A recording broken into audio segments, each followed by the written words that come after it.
Hi, everybody. This is Susie with But First Coffee with Susie Oberholtz. And I have a different kind of video tonight or live tonight.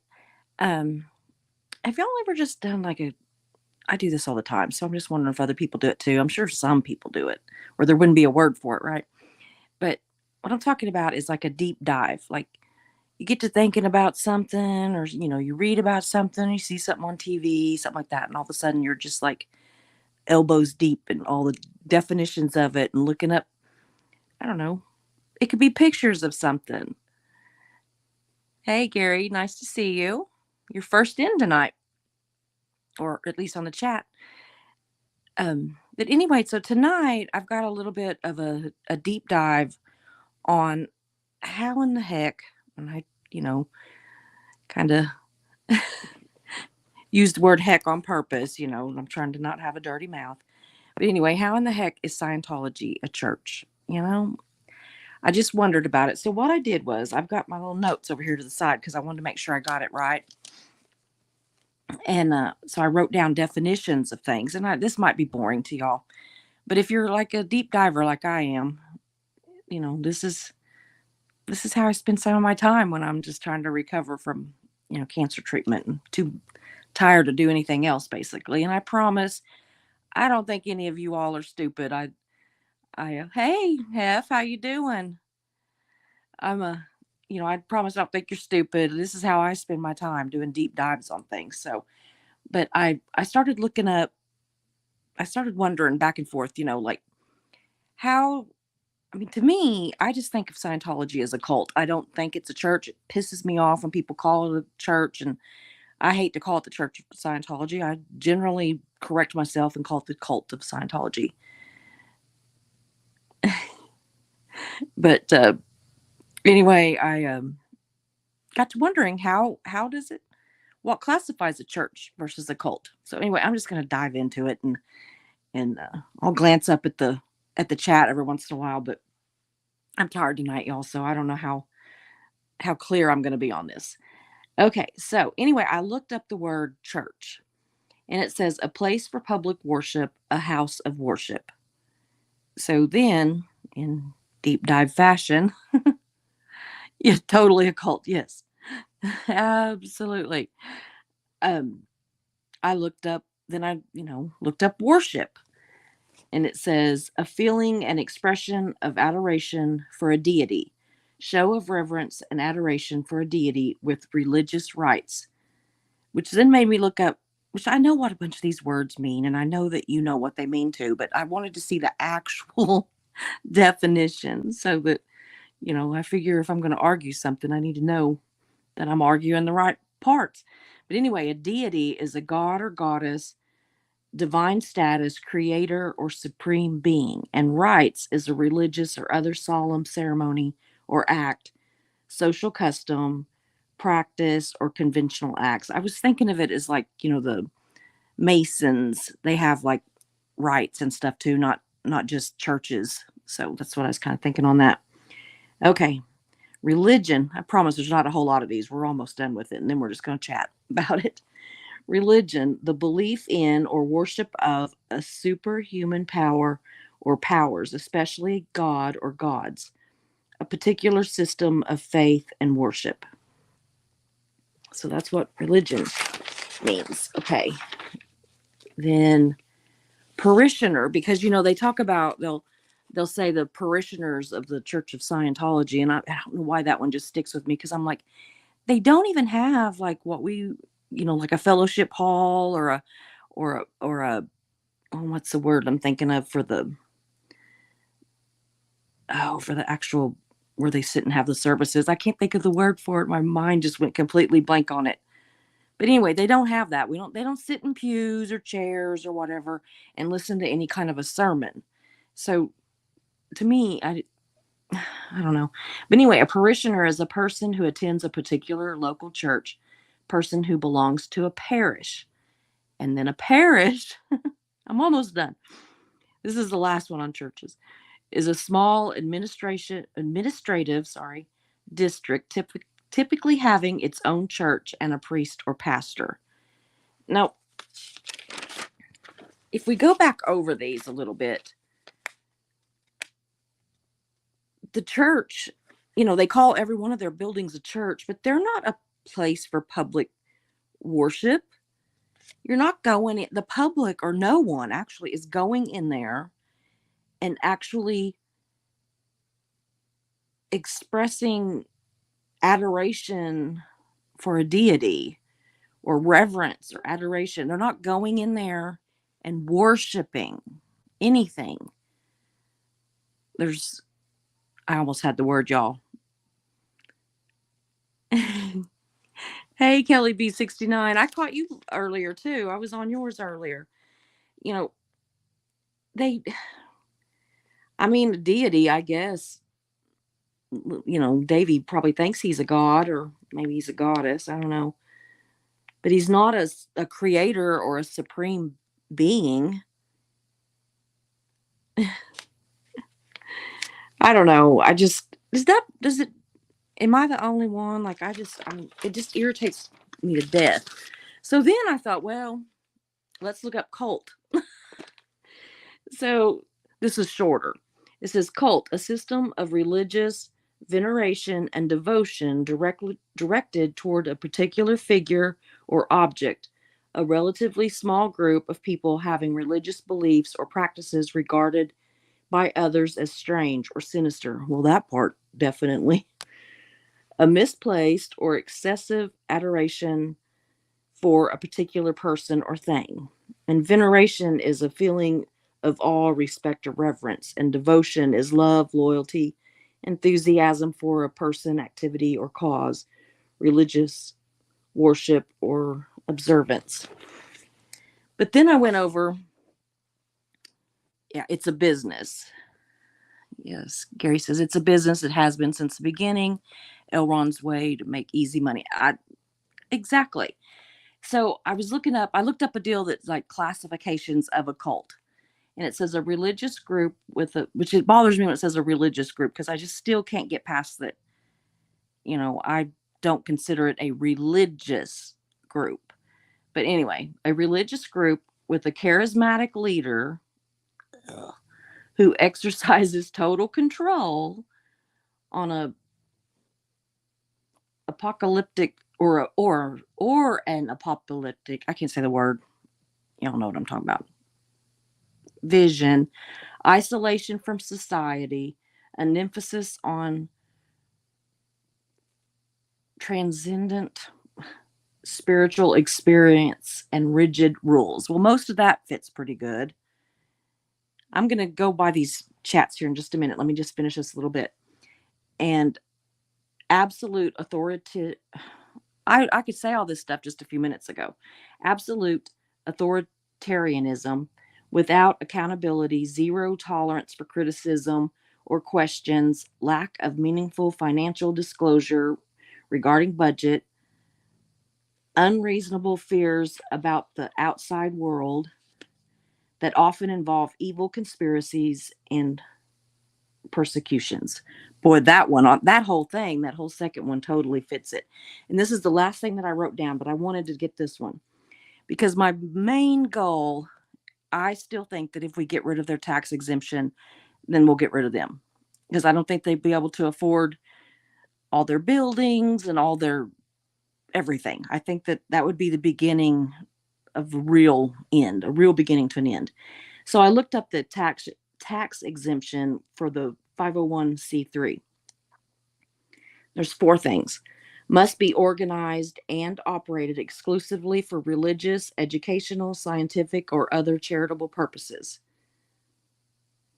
Does any of that sound like Scientology? I know they fake it, but shouldn't they have to prove it? The organization's net earnings may not inure to the benefit of any private shareholder or individual. 3 is no substantial part of an organization's activities may be attempting to influence legislation. I know a few churches, including one I grew up in, that need to remember that one.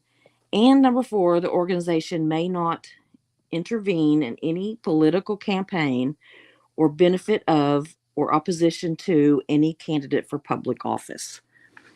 I know the same church needs to think about that one too. I'll move this out of the way.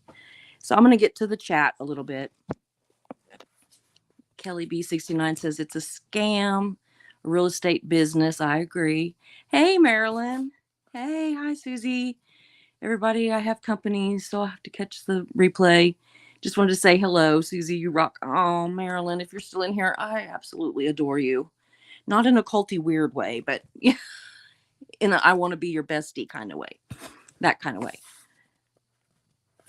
Hev says I hate that cult. It makes me sick every time they get their way. I know it. Me too. Hey, Marilyn C. Marilyn, she has some popular stuff, isn't she? Joe McCoyne. It's a cult. Yeah.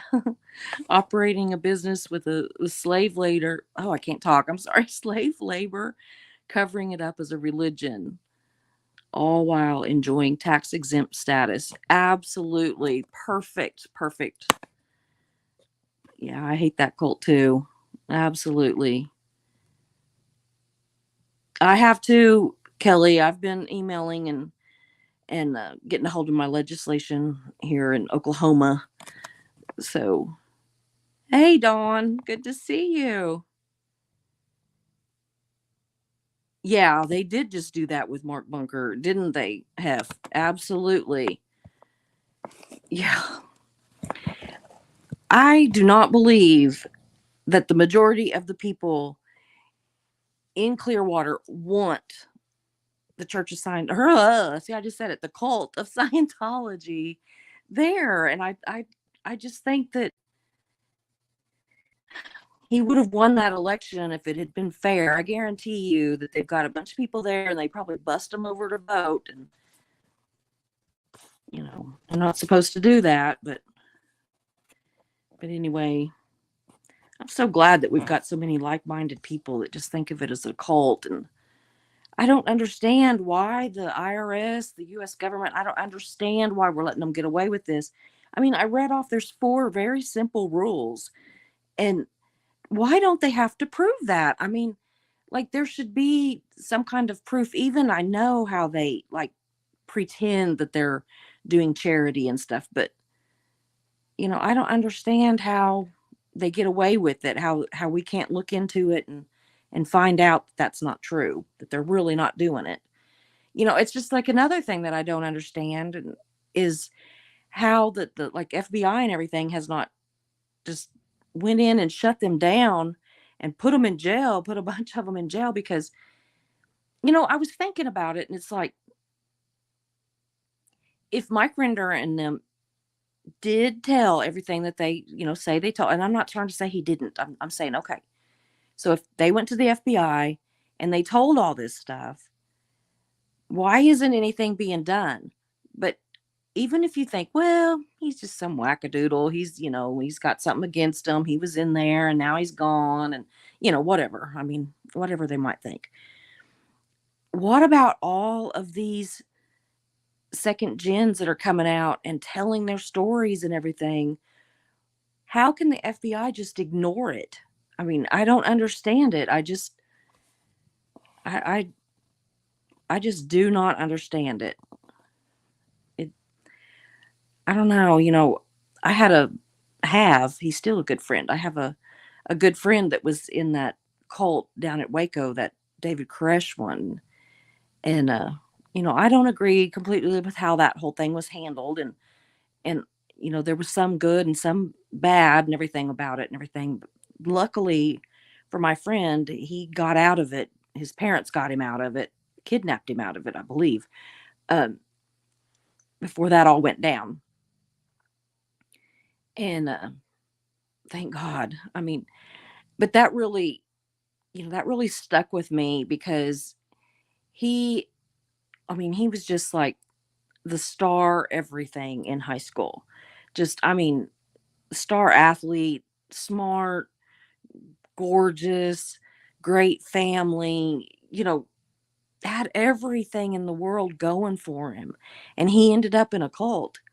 And so it's like, good grief, if somebody like him can end up in a cult, that blows the theory that some people seem to have that, cult members are just like dummies or something, they're not. They're all you got to do is listen to some of them. I mean, my goodness, look at all the ones that are on SPTV. There's not one single one that I would think of as dumb or, any kind of loser or something, or, you know, some of them are kind of shy, but not too shy. They're on YouTube, although I'm pretty shy and I'm on YouTube, you know, but I mean, I think that my experience with having him into this cult, not this one, but the other cult, um, just it started my hatred of cults. So yes, Kelly B69. How can they not listen? I know. I mean, I guarantee you. I mean, rightfully so. There are certain words that we can't say on YouTube without getting into trouble. And I'm sure that if you got in trouble enough about saying certain words, that the FBI and everything would be like, knock, knock, knock, knocking on the door. And you know, so if they're watching YouTube to make sure we don't say certain words or, have certain kinds of content and stuff, how are they not seeing all these people tell these stories that every single one of them would would testify, would do sworn testimonies and everything. I mean, it does not make any sense. I don't, and I'm not being like on a anti-government, anti-FBI, excuse me, anti. Well, I'm not anti anybody but cult of Scientology, really, but well, maybe a couple others, but I mean, really, on this, as far as this goes, the only person or organization or whatever that I'm really against is Scientology, and but it doesn't make any sense. I can't figure it out. Yeah, Waco was bad. It was really bad. I I just sat and cried watching it, and just was so glad that my friend was out of there. And let me tell you, that was it wasn't just as simple as getting him out of there. There was a lot of, you hear about like the deprogramming and all that goes into things, and he it just, I think about it every once in a while, and I still can cry over it. My God, how many years ago has that been? In our current situation, the government is all smoke and mirrors. The government is not interested in any real investigations. It's the perfect storm for COS. Yeah, pretty much. Without getting political and everything, I agree with that. It's the only logical answer is that they don't want to. I mean, regardless of political, you know, parties or any of that stuff, it nobody wants to take it on. And my daughter and I have been talking about it, and in my opinion, anytime one thing doesn't want to take on another thing, there's usually a connection there, and so many times the connection is money and or sex, and or both. And so, it makes me wonder, like, I don't know, my daughter and I, we deep dives and stuff. I mean, we talk. Of course, we've been going to radiation, and so we have like an hour over there and an hour back. And if we sit and have lunch or breakfast or something, and sometimes that's another hour and or more if we have coffee with it, because I can put away some coffee. But because I know when I get home, I'm going to sleep. You wouldn't think I would after I've sat and drank that much coffee, but I do. Right to sleep like a baby, just like nothing. But anyway, we were even talking about the whole Epstein thing and wondering if there's an Epstein connection to Scientology. It's like, I don't know. Probably not, but is there? I believe that there's an Epstein connection to government. I don't know, and I believe it goes on both sides. I believe, I don't believe the Republicans or the Democrats are either one innocent in that. I'm in Oklahoma District 2 and have been emailing my rep regularly. Nothing but crickets. I know, me too. Yeah, not even a thanks for email. I know, right? I've not got a word back. I'm I'm still I've not given up. I just resend it, and I've got letters, and I just print another one and sign it and send it.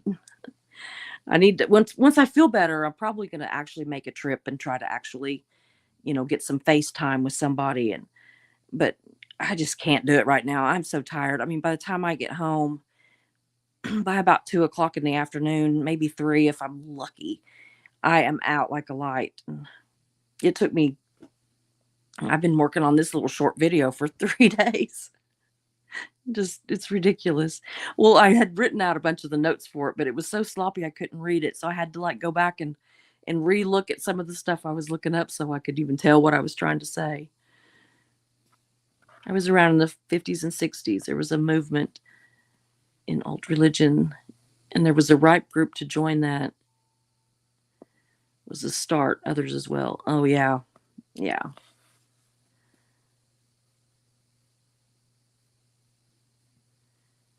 Didn't know anybody in it. Yeah. Oh, it's awful, isn't it?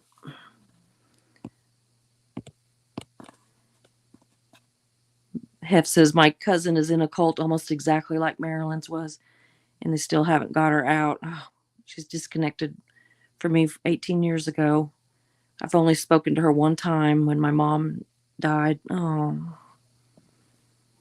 that I know. Kelly beat 69. I in my head I'm doing the same thing. Oh, Hef.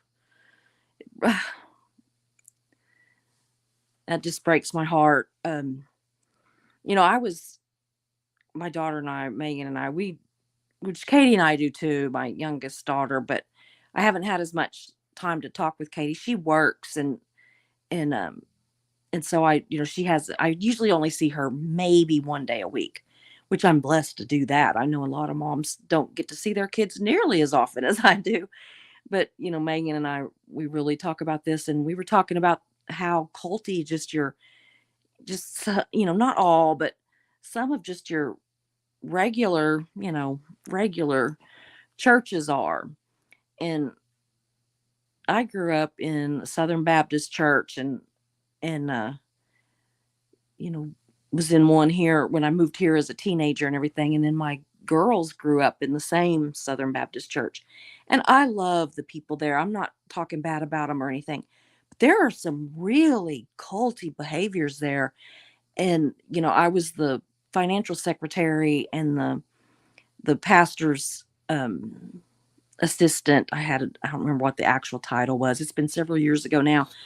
But anyway, I know a lot, and I would never tell a living soul. I just wouldn't. I've not shared any of it. I just there's a lot I know, personal things. The pastor would do marriage counseling and stuff, and there was a lot of times that it might get a little heated, and I'd hear things, and I would just like try to turn up my radio or put my little earphones in or something, and try to ignore it. But just knowing who was having marriage counseling and stuff, it was, and I would never, ever, ever, ever. I mean, you all wouldn't know them anyway, but even if you cared, I would never tell any of that stuff. But it's amazing how easy it is for a church to slip towards the culty side of things. And I think about that, with Marilyn's cult, how hers was and everything. And I don't know all of it. I've watched some of her, first um videos and stuff, but I haven't absorbed the whole story yet. I mean, it's just so heartbreaking that I have a hard time, listening to all of it. But Marilyn, I'm going to learn all your stuff when you see this on the replay. I'm slowly going towards watching every one of your shows that you've had, and just loving you more every time I watch one. Kelly B69, I wish I lived closer to it or near an org. Me too. Here in Oklahoma, like I heard that there was one at Enid, but then that I've been told that it's closed. So I'm gonna get a hold of like the city and see what they tell me. But if it's open, I'm going in just probably a couple weeks. If it's open, I'm going to go down there. But because it's not real far from me, I don't know, maybe an hour or something. So our youngest kids are 2 days apart. She went into labor while she was with me. Oh, that's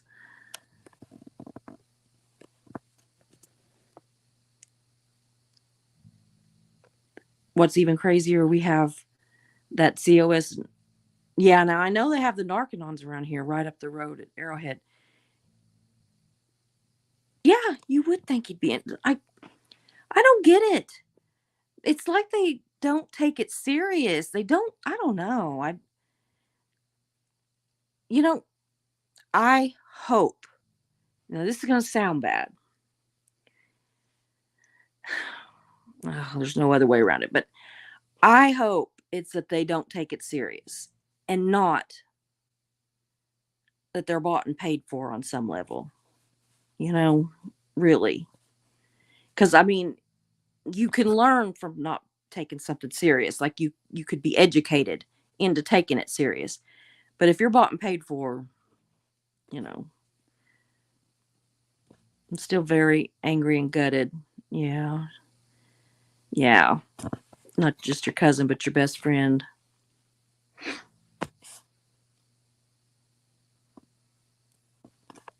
Oh yeah, 3 hours away. Yeah, that's kind of a drive. And yeah, that'd be like you'd almost have to do like an overnight deal for something like that, to make it really worth it. But I don't know. So what do y'all think? Do you think that they just don't take it serious, or do you think that they're bought and paid for? I mean, I don't know. I Like I said, I kind of hope they're just stupid and don't take it serious.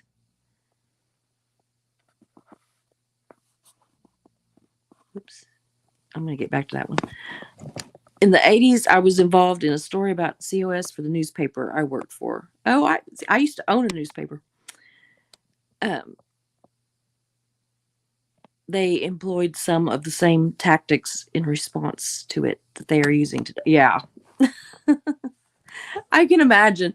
That was another one of my, like, where I'm sitting around thinking about stuff, and I thought, oh Lord, I fought so much crap whenever I had the newspaper. The little town that I was actually in for the news, my main town that I covered, was so corrupt. The government in there was, I mean, so corrupt. And I kind of likened it to a cult, honestly. They did a lot of the same tactics. And so whenever I hear about some of the stuff that Scientology does, I just, it's like, boy, that was a lot like what I went through, like some of the fair game stuff. I had people cut my internet lines on the outside of the building, cut my phone lines, throw nails down in the parking lot. And, not only me, but people that would come in to the newspaper for different reasons kept getting flat tires. I had my window shot out, the back passenger side window shot out of my car while I was going down the road, had the windshield shot out of my car while I was going down the road.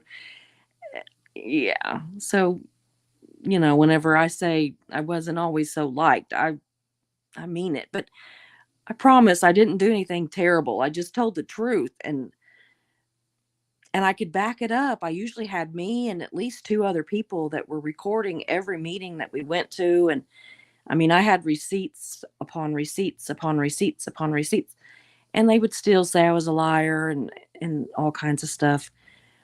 One man said that I God that I changed the.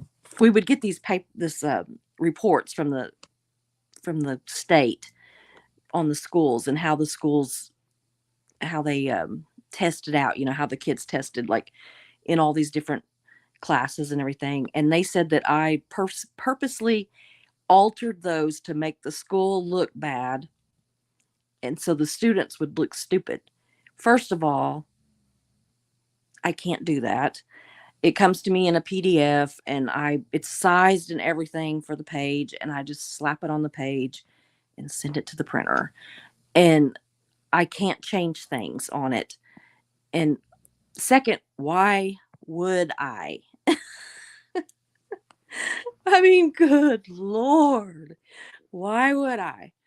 But yeah, but it was lies like this that led to me basically being fair game, not by the cult, but by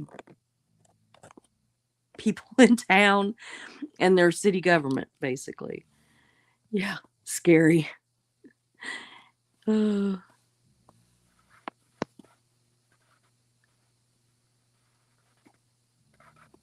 oh, yeah, you'd have to go on Amtrak.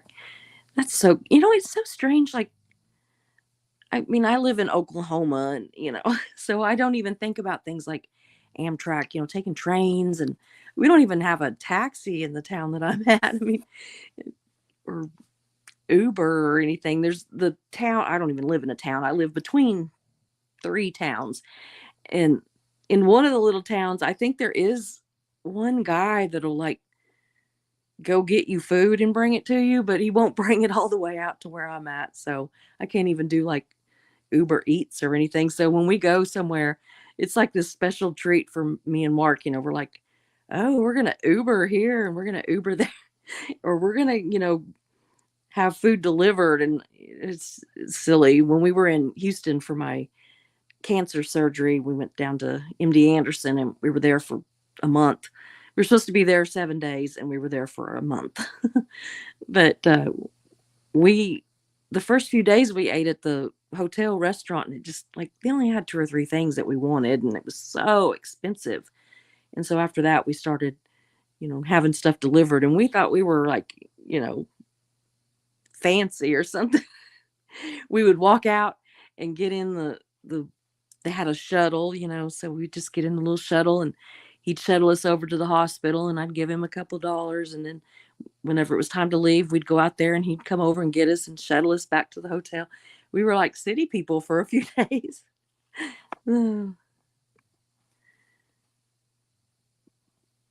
Susie, the newspaper biz can be a wild time. Oh, God.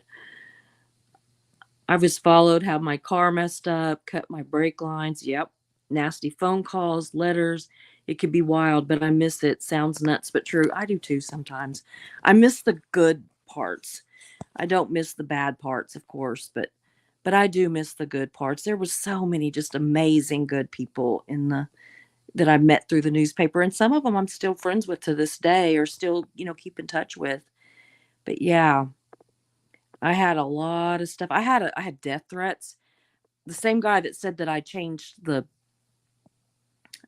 school's testing statistics um started, it's probably still out there somewhere. There's a Facebook hate group about me, and I don't remember what it was called, but something about me. And I mean, it's been several years now, and I've just quit looking at it. But I mean, there were thousands of people on it, and about 99.9% of them lived all over the United States or other countries and had never met me, had never read anything I wrote, knew anything about, any of the players in the whole thing. And I said, that is just nothing but a big old troll convention. But I mean, they were horrible. They called me a child molester, which didn't ever make sense. I don't know what calling government agencies out had to do with child molestation. I mean, it just made me ill. It just made me want to vomit, or not want to, but feel like I was going to. Kimberly, hi, Susie, and everybody. Mischief managed. Hey, girl. Why would you change documents? I know, right? Obviously, you were just out to destroy totally innocent people. Yeah, exactly. Just out to destroy them. I mean, and kids at that. I mean, it was awful. I mean, I was just like, why would I do that? And another thing was that, I mean, I was one of many newspapers in the area. I mean, you know, that cover that printed the exact same stuff. So I must have changed all the other newspapers stuff too, because it said exactly the same thing.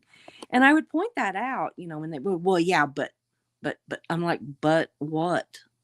But what? Ugh, that does sound nuts. I couldn't do it. Yeah, it was not happy. I tell you what though, the life size sign shaped like a coffin that said "Rest in Peace, Susie," that was posted up across the street from my office was pretty rough. Taken into consideration that I was fighting breast cancer for the first time at that time. So when I was diagnosed with breast cancer for the second time, I finally said to hell with it and I sold the paper. I told my husband, I said, I'm done. I don't want to have to go through this again. It was much worse the second time. It's even worse this time, which is the third time. But the second time it was much worse than the first time. And so I was just like, I don't need the aggravation, the death threats. I got enough, I got cancer in my chest that's given me enough death threats.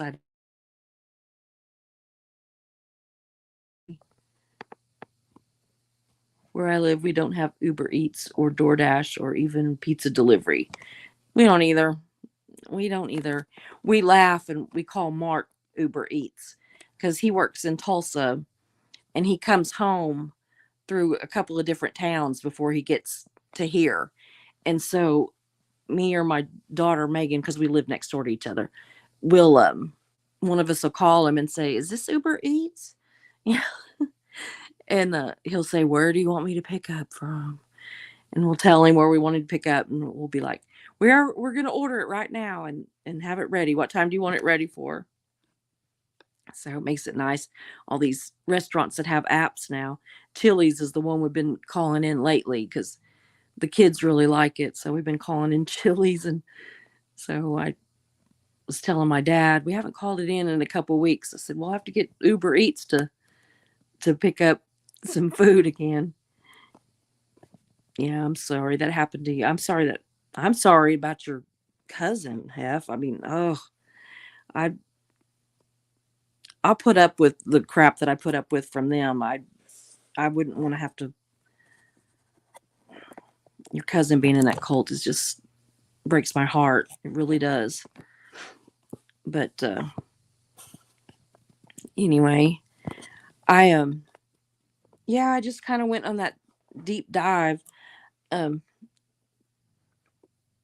Mischief managed. You'll have to go back and look at the first of it. I did a deal on how is Scientology a church, and I basically looked up the definitions to church and worship and a bunch of different words, and then looked up the definition for cult, and then I also looked up the rules for tax exemption. So um, I still don't see how they can be classified as a church, and I don't see how they should qualify for tax exemption. I don't get it, and there has to be more to do than what I'm doing right now. That I'm just being ignored down in Oklahoma City. They just ignore me.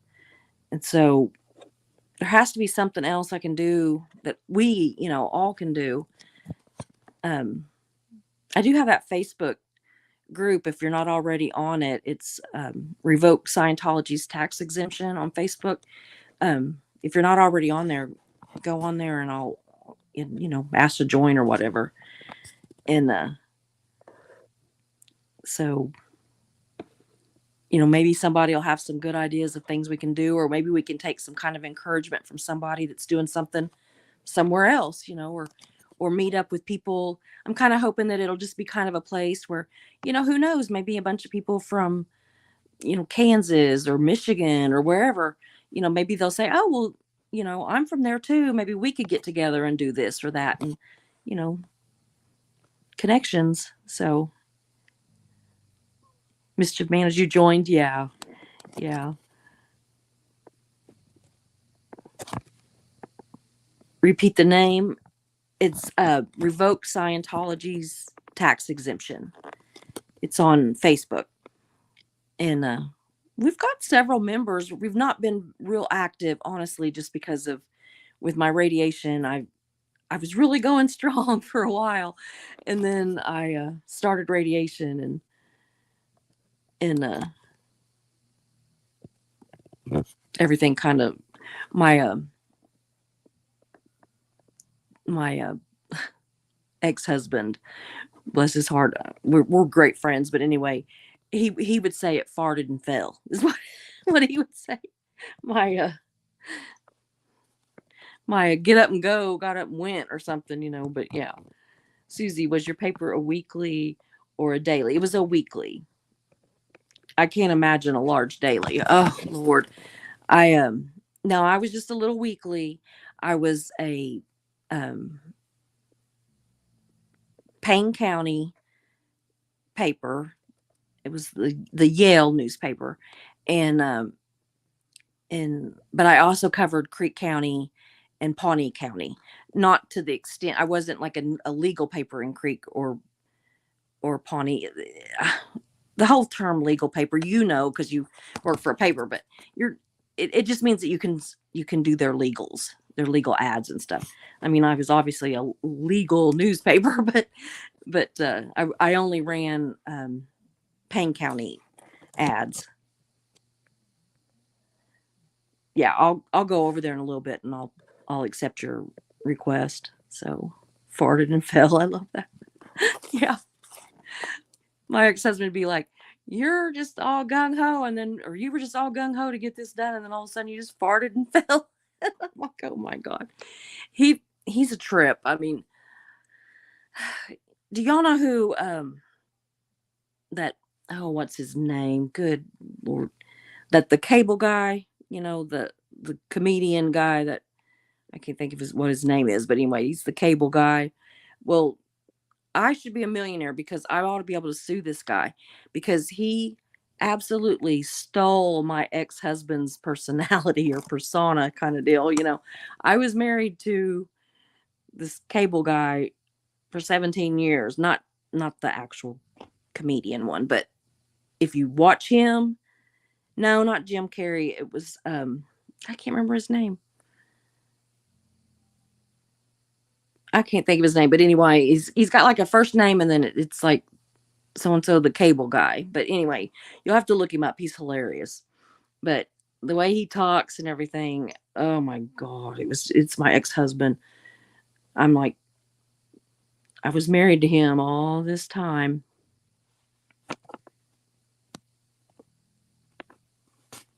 Oh yeah. Denver's or Colorado's first news. That's cool. Yeah, my newspaper um was in business since 1906 and I sold it. I mean, it obviously changed owners several times and everything, even changed names, but it was still the same paper. And but I sold it, and then the guy that I sold it to, he had it for like, yes, Larry the cable guy. I just saw that down there. Because my ex-husband is Gary. So I had Gary the cable guy instead of Larry the cable guy. But the guy that bought my paper sold it to, or didn't sell it, I'm sorry, closed it 2 years after I sold it to him. And I was just like, oh, yeah. No matter how horrible some of those people had been to me, it broke me. I was just like, oh.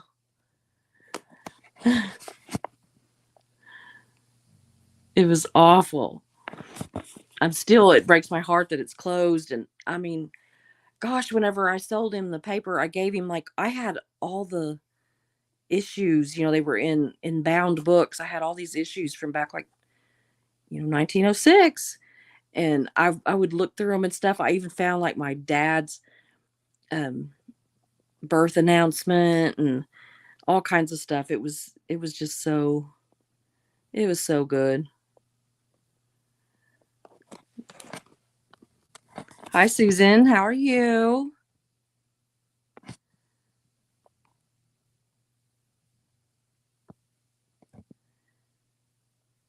Yeah.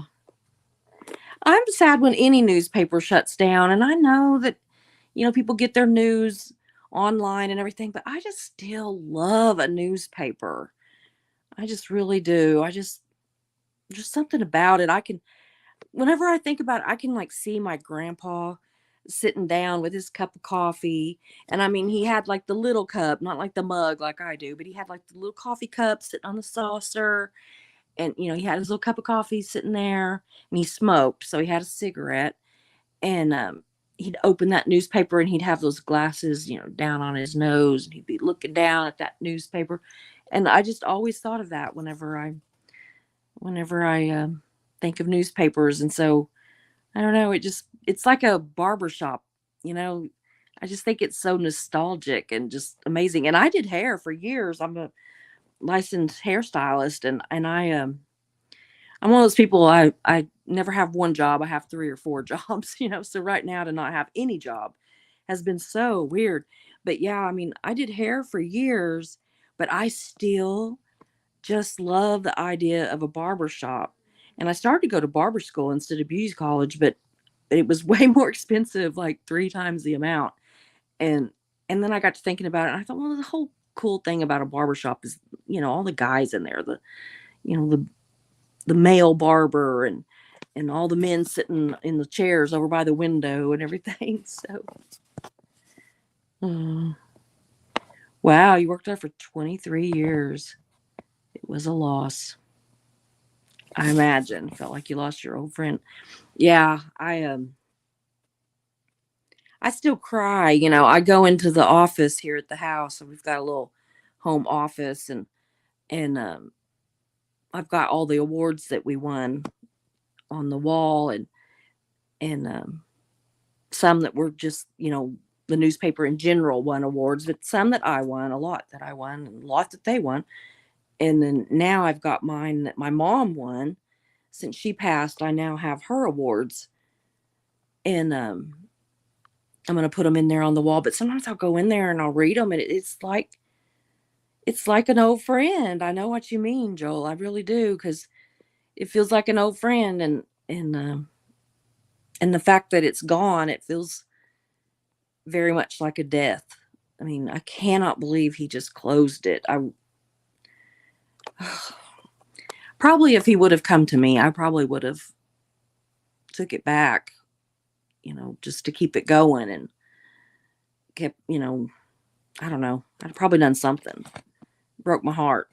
Still does.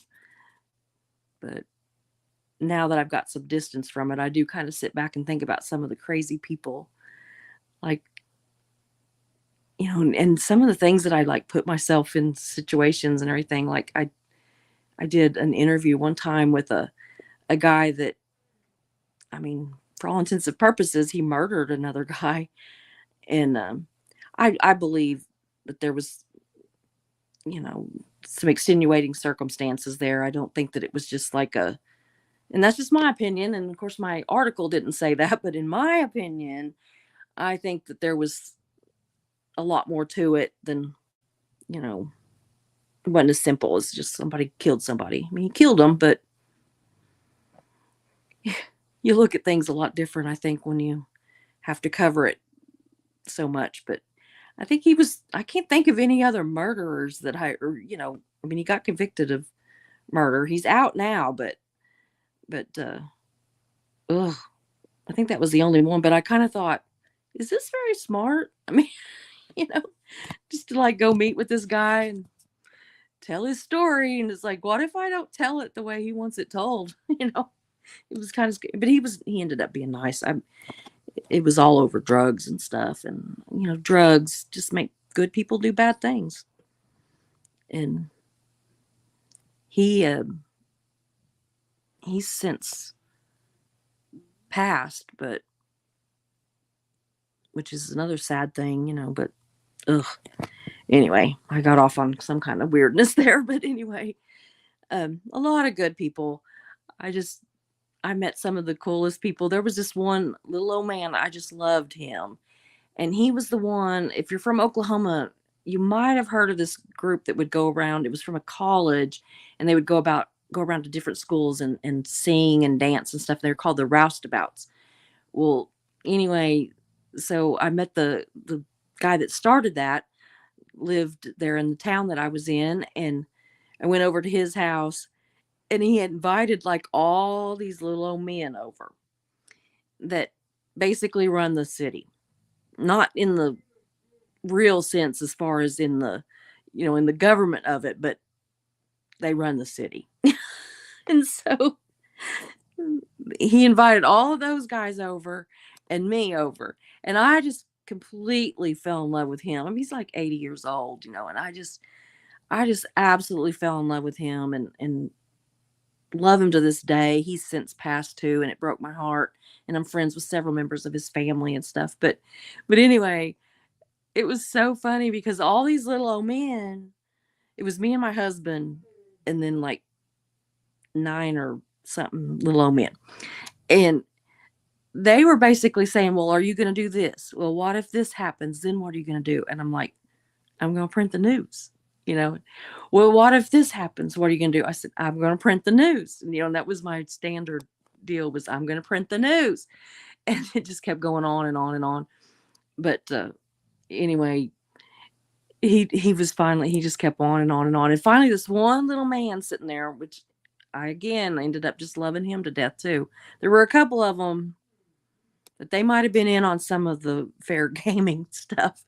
But there was this other little man, he was sitting there and he says, well, she's answered your questions about 5 or 6 times, and I don't think you're going to get her to change her answer. So you might as well just leave her alone and let her run her paper. And I thought, bless your heart. But the little man that invited us over, oh my God, he comes out with butterscotch pudding that he had made. And he dips me up this huge serving of this butterscotch pudding.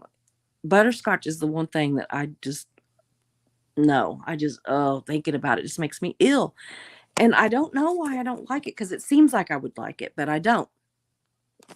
So I'm like pushing it around on my plate, trying to make like I've eaten some of it and just being like, oh, I'm so full, I can't eat it. Well, anytime I said I was full, he'd just dish more of it onto my plate. And I probably only took 2 or 3 bites of it ever.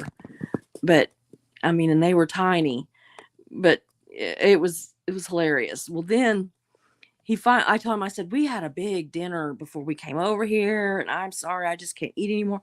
Do you know, he dipped this whole big, it was in like a Pyrex dish, the big one. And he like dipped this whole Pyrex dish of butterscotch pudding out into a Tupperware container and sent it home with me. I was like, oh my God. Luckily, my mom and my dad liked butterscotch, so they ended up eating it. But it's just, I could tell 100 stories, or thousands of stories, actually. Yeah, the 70s and 80s. Yeah. I've been in a newspaper a few times. Does that count? Hef, you're going to have to share this, why you might have been in the newspaper.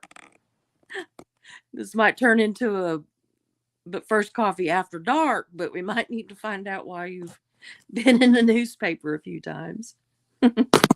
I've been in it a few times too.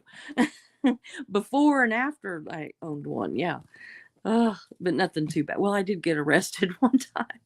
That's a whole story. I have to tell that. That was because of the newspaper. But anyway, Kelly B69, you love butterscotch? Girl, I would have given you a whole big old bowl of it. Let me tell you that. Yeah, I'm with Susan. Do we want to know, Hef?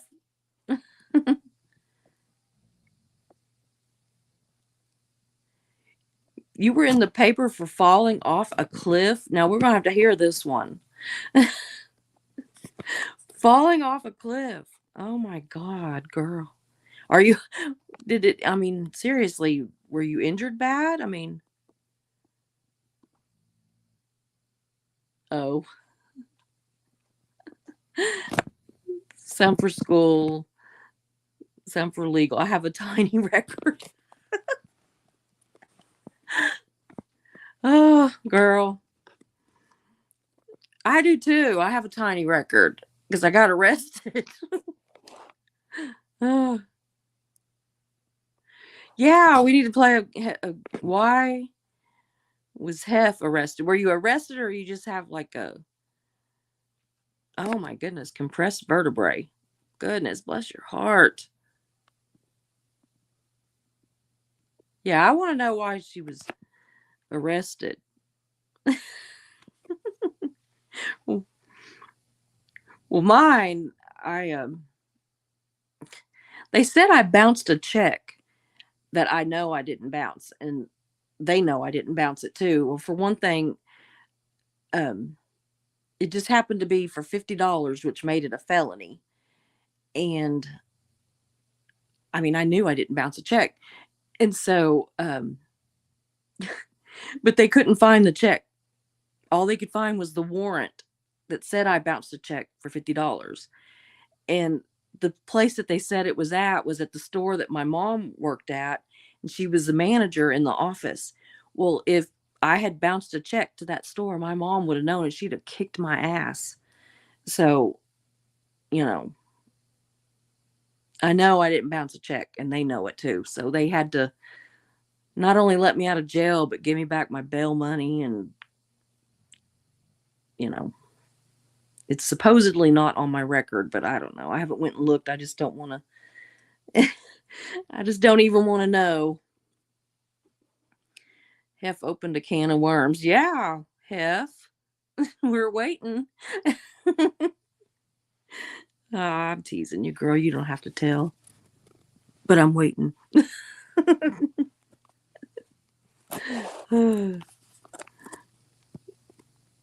Goodness. This has been fun, actually. I'm so tired. I'm gonna have to get off of here pretty quick. And I'm hoping I can stay up long enough or take a little nap and then get back up and watch crickets deal later. Oh, here we go. Well, when I was 17, I got a state ID with someone else's name, Social Security, and birth certificate. And that was a felony. Thankfully, I got it knocked down to falsification and then disorderly for. Uh, yeah. Yours is much more exciting than mine.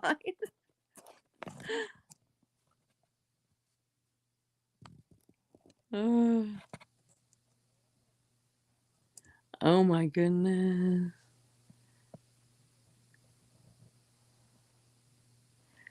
You got a disorderly for snatching up your kindergartner's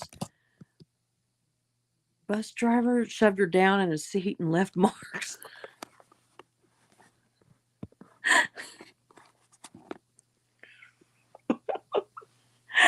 Oh my God. Oh, yeah, you rebel. We would be friends. I'm telling you, we'd be dangerous probably because, oh my goodness.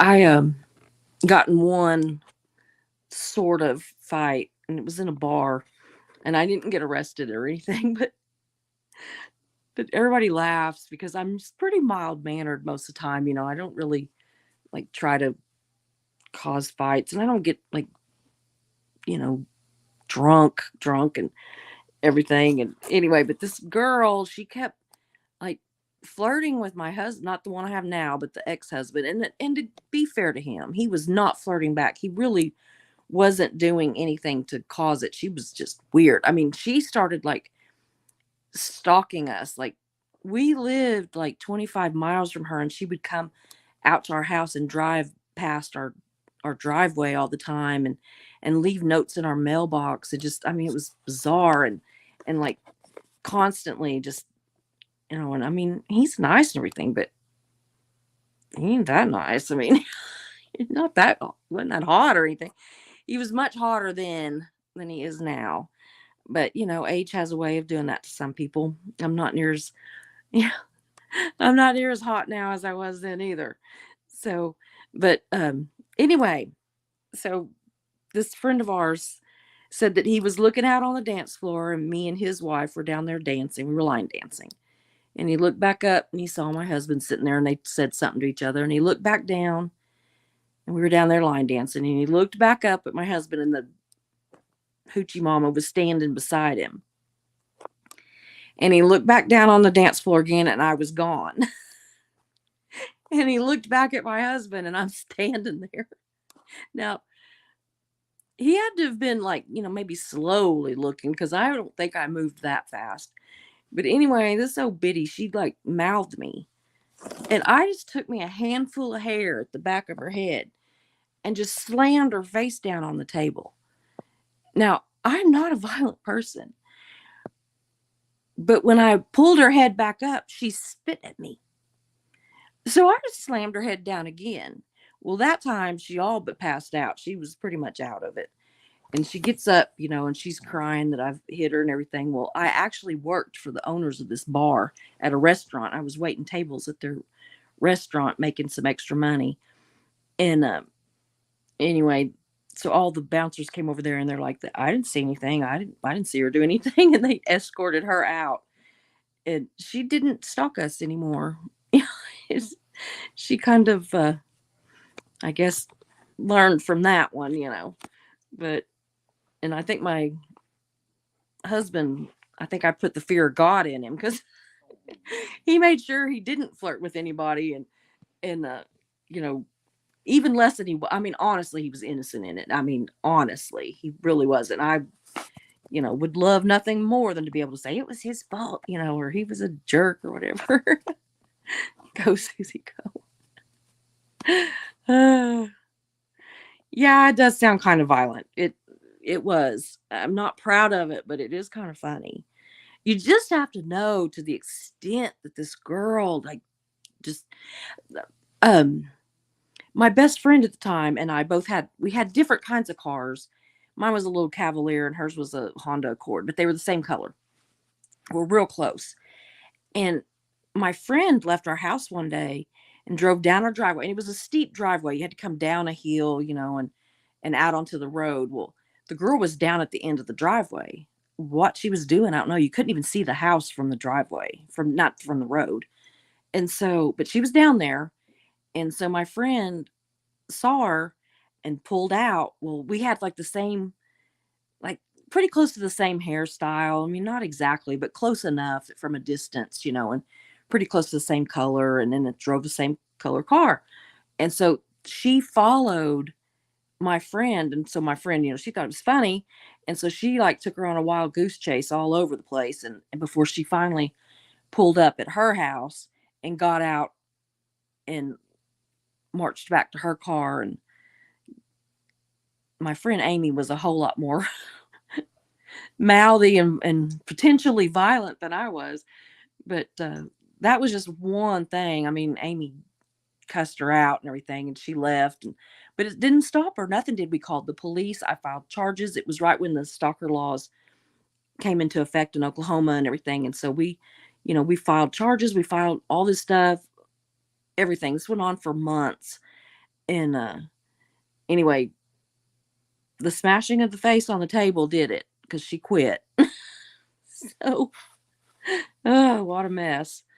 But that was my one and only sort of a bar fight. I really didn't even come close to it any time before or after that. I don't know, but the friend of mine that was doing all the, looking back and forth between me and my husband and everything, he never let me live it down. He's passed away too. And a lot of people seem like they've died, but um anyway, he had some kind of heart attack or something and died instantly.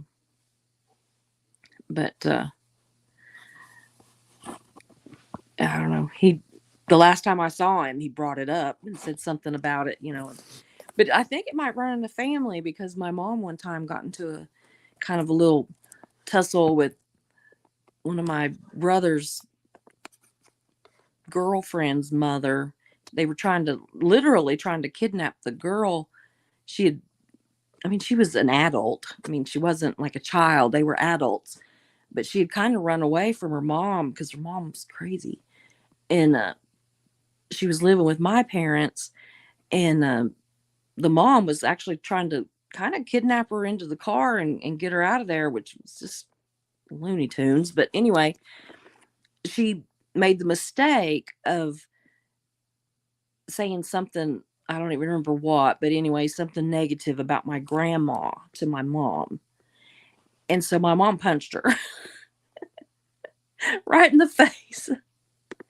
So we always call her, well, she's passed now, but we called her Muhammad Mommy. So,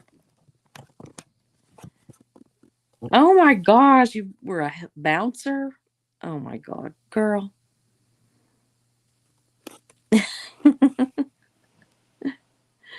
Ugh, that's crazy.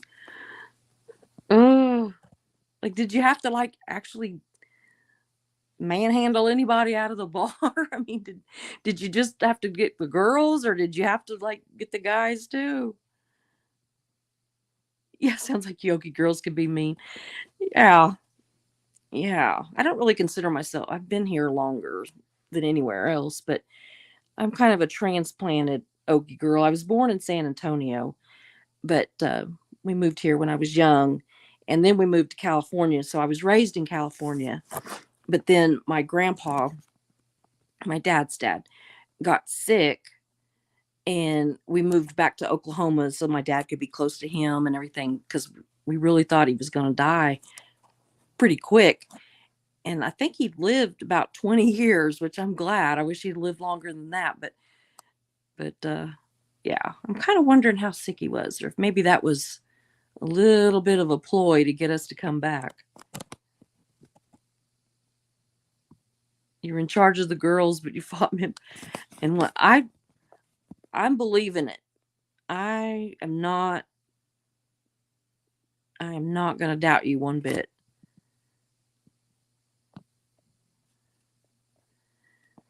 Mischief management. Grew up in SoCal. Yeah, I grew up around Bakersfield. Around Bakersfield.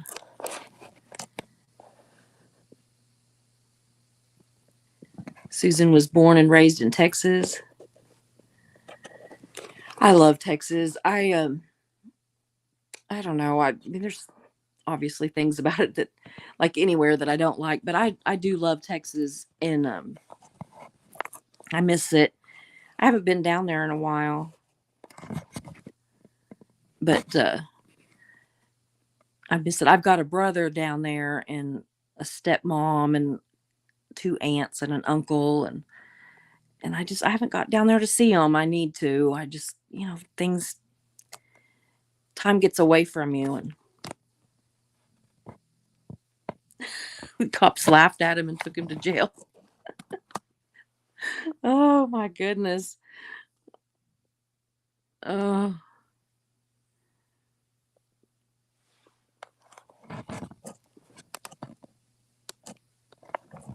yeah, 30 miles east of LA. My aunt lived at Thousand Oaks, and I would spend summers there a lot. Thousand Oaks. I loved it there. And I'm trying to think. I've got another aunt that lived at Canoga Park, and um, I can't remember the. Oh, and I know it, and I can't think of it. A little town that was by Thousand Oaks, and Dallas Cowboys did their spring training there. I don't know if they still do or not, but they. What was that called? I cannot remember. But anyway, um, when I would be there in the summer, we would go down and watch the Dallas Cowboys do their spring training, and this was back in the Tom Landry days when he was the coach and everything, and I just thought he was it. And I never realized how big he was. He was huge. And like when you would see him on the sidelines at on TV at a football game or something, I mean, he looked like a big guy, but he just looked like I mean, my dad's 6'4", and so I'm used to. I don't know. I don't know if that was it. Yeah, it was. Yeah, they would call it Thousand Oaks, but it was really like a little tiny town. They kind of bumped up next to each other, but but anyway, whenever I saw Tom Landry out on the football field with those football players, he was just as big as they were.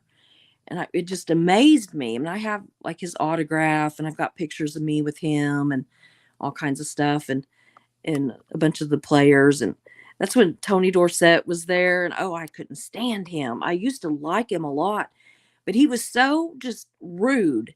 And to the kids, that would come out. I mean, I guess I was a kid too. I was like 13, but I thought I was, pretty much an adult. And but anyway, he these little kids just would idolize him, all these little boys, and he'd be so rude to them. And it just, it pissed me off. He was just so, and I told him that too. Can you imagine? 13-year-old girl, I was skinny as a rail, and just, this little girl. And I told him, I said, you're just rude as can be. I wouldn't watch you play football, and again, if my life depended on it. And he's like, well, how are you going to stop from watching me? And I said, well, when you're on there, I'm just not watching. I'm going to turn my back.